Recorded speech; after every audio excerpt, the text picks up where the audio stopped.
tahan.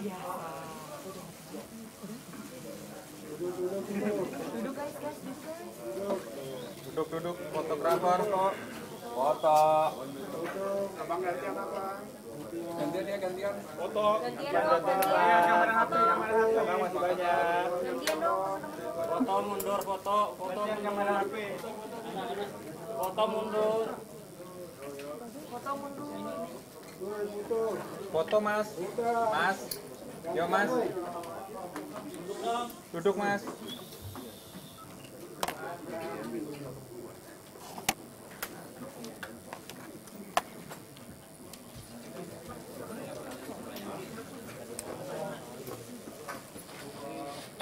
Mas foto. Baju biru. Assalamualaikum warahmatullahi wabarakatuh. Baju biru. Pertama-tama saya terima kasih kepada seluruh wartawan yang hadir, yang saya tidak menyangka ini luar biasa, hampir semuanya ada di sini. Dan saya bersama-sama pimpinan DPR barusan kita mengadakan rapat pimpinan bersama-sama Sekjen dan juga Badan Keahlian. Dan ada hal-hal seperti diketahui bahwa kemarin saya sudah melihat daripada di media bahwa sudah ditetapkan oleh Ketua KPK, Saudara Agus, bahwa saya sebagai tersangka. Nah, untuk itu saya menghargai proses hukum yang ada. Sebagai warga negara yang baik, saya akan mengikuti dan taat pada proses hukum sesuai dengan undang-undang yang berlaku. Dan saya sampai hari ini belum menerima putusan tersebut, dan saya tadi pagi sudah mengirimkan surat kepada pimpinan KPK untuk segera dikirim putusan saya sebagai tersangka. Dan tentu setelah saya menerima, saya akan renung dengan baik-baik dan saya akan konsultasikan dengan kuasa hukum dan juga kepada keluarga, istri dan anak, karena sebelumnya juga saya kemarin sudah undang semua keluarga. Saya beri pengertian khususnya kepada anak-anak dan anak-anak saya yang paling kecil. Dan semuanya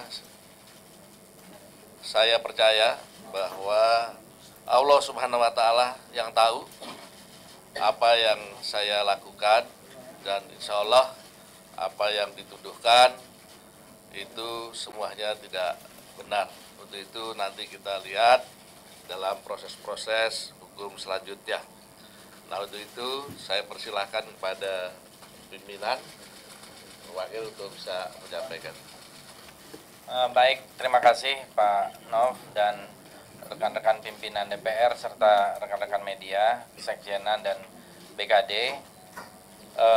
Kami tadi rapat pimpinan di dalam untuk menyamakan bagaimana kita bisa melihat situasi ini dari sisi perundang-undangan yang ada dan aturan mekanisme di DPR. Mungkin nanti Pak Johnson akan menyampaikan apa yang menjadi kajian dari hasil kajian terhadap aturan yang ada di DPR. Pada intinya saya ingin menyampaikan juga karena telah kita simpulkan bahwa sesuai dengan Undang-Undang MD 3 adalah hak dari setiap anggota DPR yang di dalam proses hukum untuk tetap menjadi anggota DPR sampai proses hukum itu mengalami keputusan akhir atau inkrah.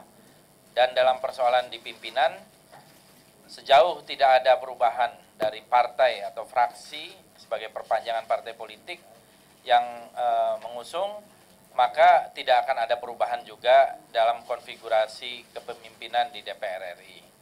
Sehingga boleh disimpulkan bahwa pimpinan DPR RI tetap seperti sekarang ini, ya. Dan mungkin Pak Johnson, saya persilakan. untuk membacakan apa yang menjadi kajian yang telah disampaikan. Ya. Baik, terima kasih Bapak Pimpinan, bahwa di dalam Undang-Undang MD3 atau Undang-Undang Nomor 17 Tahun 2014 sebenarnya sudah diatur mengenai pemberhentian pimpinan DPR, yaitu di dalam pasal 87. Di sana tegas dikatakan bahwa pimpinan DPR diberhentikan. Ada 3 alasan pemberhentian. Yang pertama adalah meninggal dunia, yang kedua adalah mengundurkan diri, dan yang ketiga adalah diberhentikan. Nah, kalau pimpinan DPR misalnya tersangkut hukum, maka di dalam pasal 87 ayat 2 khususnya huruf C sudah diatur bahwa pemberhentian itu bisa dilakukan manakala telah ada putusan dinyatakan bersalah berdasarkan putusan pengadilan yang telah memperoleh kekuatan hukum tetap atau yang sering kita katakan inkrah, karena melakukan tindak pidana yang diancam dengan pidana penjara 5 tahun atau lebih. Nah, karena ini masih tersangka, tentu tidak ada pengaruh terhadap kedudukan Pak Novanto selaku Ketua DPR. Nah, ini yang perlu kami sampaikan secara tegas sesuai dengan Undang-Undang Nomor 17 Tahun 2014 tentang MD3. Demikian Bapak Pimpinan, terima kasih. Dan sebagaimana saudara-saudara ketahui juga bahwa kepemimpinan di DPR adalah kolektif kolegial sehingga tidak mengganggu satu proses terkait pembagian tugas ya. Saya sebagai Korpolkam, Saudara Fahri Korkesra, Pak Agus Hermanto sebagai Korinbang, dan Pak Taufik sebagai Koreku, saya kira kita bisa menjalankan tugas secara kolektif dan kolegial.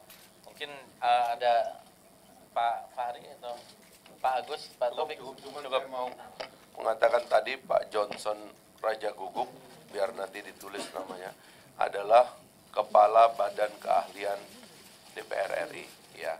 Jadi ini adalah hasil dari kajian dari Badan Keahlian DPR. Saya kira itu aja teman-teman. Saya kira cukup ya kawan-kawan dulu ya. Terima kasih. Mungkin ada yang tanya, Mau tanya? Ya.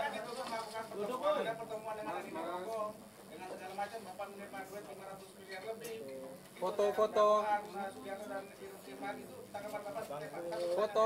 ya terima kasih. Pertama-tama saya sudah berusaha dengan para pimpinan menjalankan tugas bagi bangsa dan negara secara maksimal, dan tentu sebagai manusia biasa saya sangat kaget dengan putusan tersebut.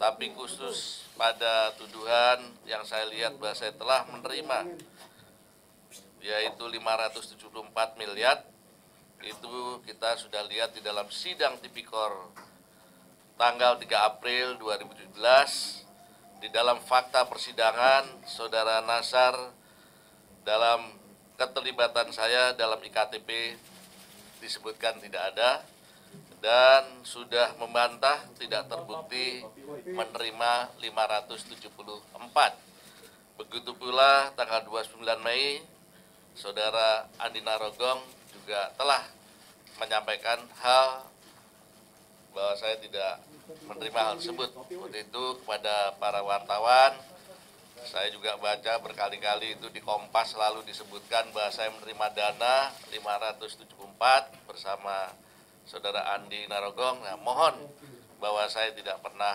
menerima, karena uang itu 574 itu besarnya bukan main. Mungkin bagaimana cara transfernya, bagaimana menerimanya, bagaimana juga wujudnya. Nah, ini tentu ini saya mohon betul-betul bahwa ini jangan sampai kami terus dilakukan adanya penjoliman terhadap diri saya. Demikian.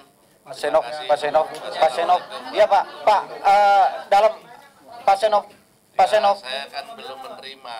Kalau nanti sudah menerima, Belum ada suratnya. dan saya harapkan hari ini sudah bisa diterima. Dan tentu saya akan pelajari. Senop, apa tidak mundurnya? Anda tidak mengganggu agenda politik, Pak.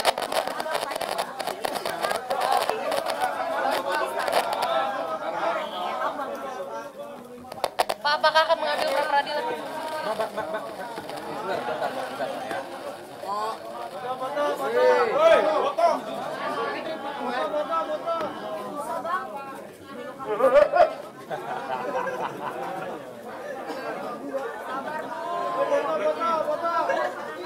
Pak, tanggal 20 itu paripurna pemilu, Pak.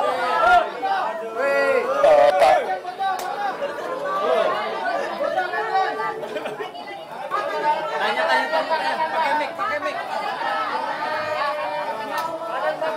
Pak Senop, tanggal 20 itu paripurna pemilu, Pak Senop. Apa nanti tidak mengganggu itu, Pak?